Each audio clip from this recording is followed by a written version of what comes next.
আগামীকাল বকেয়া দিয়ে মেটানোর ডেডলাইন রয়েছে। আগামীকালই চূড়ান্ত সময়সীমা শেষ হচ্ছে। মে মাসে রাজ্যকে অন্তর্বর্তী নির্দেশ শীর্ষ আদালতের বকেয়া ডিএর 25% 6 সপ্তাহের মধ্যে মেটাতে হবে নির্দেশ দেয় সুপ্রিম কোর্ট। আগামীকাল রথযাত্রার ছুটি রয়েছে, তাই আজই সেই বিজ্ঞপ্তি জারির শেষ সুযোগ রয়েছে।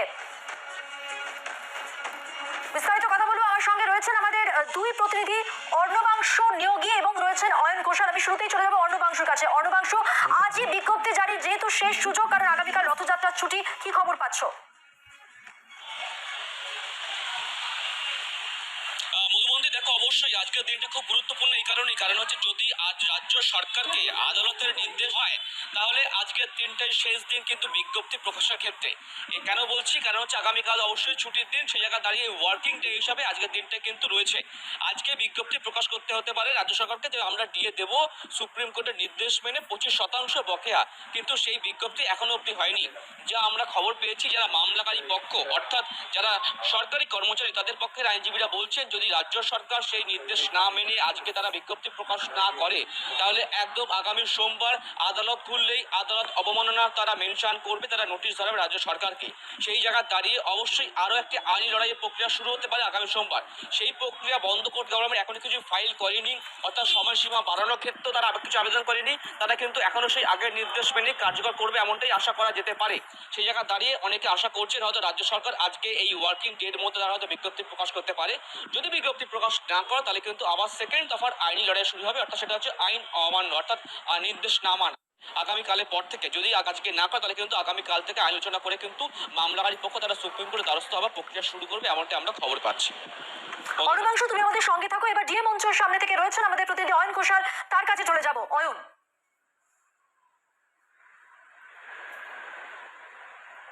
আমার সহকর্মী অর্ণবাংশের কথা সূত্র ধরেই বলি যে রাজ্য সরকার ডিএ দিতে ইচ্ছুক নয়, এই কথা কোথাও না কোথাও অনুধাবন করতে পেরেছে সংগ্রামী যৌথ মঞ্চ, যারা বিগত 882 দিন ধরে শহীদ মিনারে ঠিক এইভাবেই কেন্দ্রের সমহারে মহার্ঘ ভাতার দাবিতে আন্দোলন অবস্থান ধর্ণা করছেন। ডিএ মঞ্চের আহ্বায়ক, সংগ্রামী যৌথ মঞ্চের আহ্বায়ক ভাস্কর ঘোষ, তিনি জি 24 ঘন্টাকে যে ভিডিও বার্তা পাঠিয়েছেন তাতে তারা ইতিমধ্যেই কোমর বাঁধতে শুরু করছেন রাজ্য সরকারের বিরুদ্ধে। এই যে আদালত অবমাননার নোটিশ, এই নোটিশের ড্রাফট তৈরি করার কাজ ইতিমধ্যেই চলছে। তার পাশাপাশি আগামী শনিবার অর্থাৎ রথযাত্রার পরের দিন এই শহীদ আনুমানিক 3টের সময় একটি সাংবাদিক বৈঠক ডেকে পরবর্তী বৃহত্তর যে আন্দোলন, এই আন্দোলনের কর্মসূচি ঘোষণার একটা ইঙ্গিত সংগ্রামী যৌথ মঞ্চের পক্ষ থেকে দেওয়া হচ্ছে। মধুবন্তী, ধন্যবাদ। কথা বলছিলাম আমাদের দুই প্রতিনিধি অর্ণবাংশ নিয়োগী এবং অয়ন ঘোষালের সঙ্গে। আপনাদের আরো একবার জানিয়ে রাখবো, আগামীকালই ডেডলাইন, অর্থাৎ সময়সীমা শেষ হচ্ছে মে মাসে রাজ্যকে অন্তর্বর্তী নির্দেশ শীর্ষ আদালতের। বকেয়া ডিএর 25% 6 সপ্তাহে মেটাতে হবে নির্দেশ দিয়েছে সুপ্রিম কোর্ট, এবং আগামীকাল যেহেতু রথযাত্রার ছুটি রয়েছে তাহলে আজই বিজ্ঞপ্তি জারির শেষ সুযোগ। এবং আমাদের প্রতিনিধি আপনাদের শোনাবো ভাস্কর ঘোষ, যুগ্ম আহ্বায়ক সংগ্রামী যৌথ মঞ্চে, বক্তব্য কি?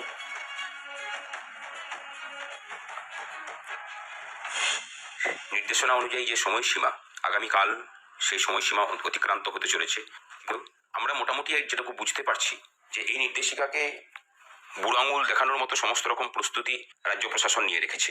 তারা এখন উৎসব পালনে ব্যস্ত, দীঘাতে গিয়ে জগন্নাথ উদ্ধারে তারা ব্যস্ত। এখন গতকালকে অভিরূপ সরকার নামক এক ব্যক্তি, যিনি নিজে কেন্দ্রীয় সরকারের প্রদত্ত সমস্ত বৃত্তিগত সুবিধা ভোগ করার পরেও রাজ্য কর্মচারীদের জন্য মহার্ঘ ভাতা নির্ধারণের রাজ্যের ইচ্ছাধীন বলে যে সুপারিশ পে কমিশনে করেছেন, তাকে আমরা তীব্র ভাষায় শুধু ধিক্কার জানাচ্ছি না, তার বিরুদ্ধে যেভাবে প্রতিকার এবং প্রতিরোধ হওয়া প্রয়োজন সেটা হবে। বিজেপি নেতা জগন্নাথ চট্টোপাধ্যায় কি বলেছেন শোনাবো। কর্মচারীরা ডিএ পাচ্ছেন না। বন্দ্যোপাধ্যায়ের সরকার সিদ্ধান্ত নিয়েছে সুপ্রিম কোর্টের নির্দেশ দেওয়ার পরেও বকেয়া 25% ডিএ তারা দেবে না, এবং তার জন্য নানা অজুহাত ছল চাতুরি করা শুরু হয়ে গেছে। নবান্নের যে খবর পাওয়া যাচ্ছে এবং যা সিদ্ধান্ত হয়েছে, মুখ্যমন্ত্রীর নানা ধরনের এখন যে উপদেষ্টা আছেন, সেই উপদেষ্টা এবং কয়েকজন আমলা থেকে বলার চেষ্টা করেছিলেন যে ডিএটা দেওয়া হোক, কিন্তু তিনি মুখের ওপর বলে দিয়েছেন আমার ভাতা চলবে, ডিএ চলবে না, ডিএ আমি দেব না। এবং এর পরিপ্রেক্ষিতে 26-27 জুন সুপ্রিম কোর্টের বলে দেওয়া 6 সপ্তাহের সময়সীমা শেষ হচ্ছে আর মাত্র 3-4 দিন পর। এবং কি কৌশল নিয়েছে রাজ্য সরকার? রাজ্য সরকার আবার সুপ্রিম কোর্টে যাবে। রাজ্য সরকার আবার গিয়ে বলবে যে রিভিউ করুন হুজুর, দিয়ে দেওয়ার আর্থিক সংস্থান নেই। বিজেপির পক্ষ থেকে বলা হচ্ছে যে রাজ্য সরকার আবার সুপ্রিম কোর্টে যাবে, সেই কৌশলই নিয়েছে তারা। আমরা এই নিয়ে কথা বলবো। আমার সঙ্গে টেলিফোন লাইনে রয়েছেন তৃণমূল কংগ্রেস নেতা জয়প্রকাশ মজুমদার। জয়প্রকাশ বাবু, কি বলবেন? বিজেপির বক্তব্য তো শুনলেন। বিজেপি তা ইচ্ছা এক একবার এক একটা কথা বলে, পরস্পর বিরোধী। যখন রাজ্য সরকার সুপ্রিম কোর্টে যায় তখন বলে সুপ্রিম কোর্টে যাওয়ার একটা পরিকল্পনা করছে, যেন সুপ্রিম কোর্টে যাওয়াটা পাপ। আবার নিজেরা যখন অন্য কোথাও হেরে যান তখন বলেন এবার আমরা সুপ্রিম কোর্টে গিয়ে দেখিয়ে দেবো মজা।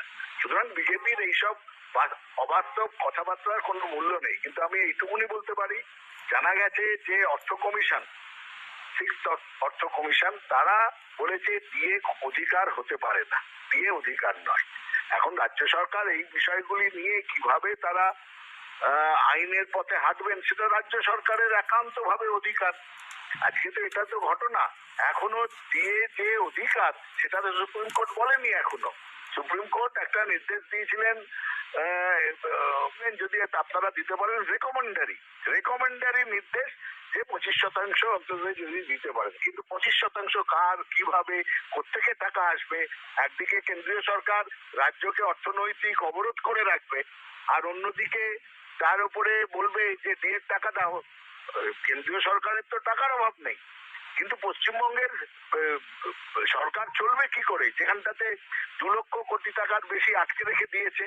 কোত্থেকে চলবে? সব দিক থেকে বন্ধ করে দিচ্ছে। সেই জন্য রাজ্য সরকার নিশ্চয়ই তাদের সব দিক সমতা রেখে চলার মতো, রাজ্যের অন্য যারা কাজ করছে বা যারা সাধারণ নাগরিক তাদের অসুবিধে যাতে না হয় সেইটা মাথায় রেখেই নিশ্চয়ই রাজ্য সরকার একটা উন্নয়নমূলক ওয়েলফেয়ার সোসাইটি কিভাবে চালাতে হয় সেই দিকে নজর দেবেন এবং সেই বিধান প্রতিবিধান চাইবেন। অনেক ধন্যবাদ কথা বলার জন্য।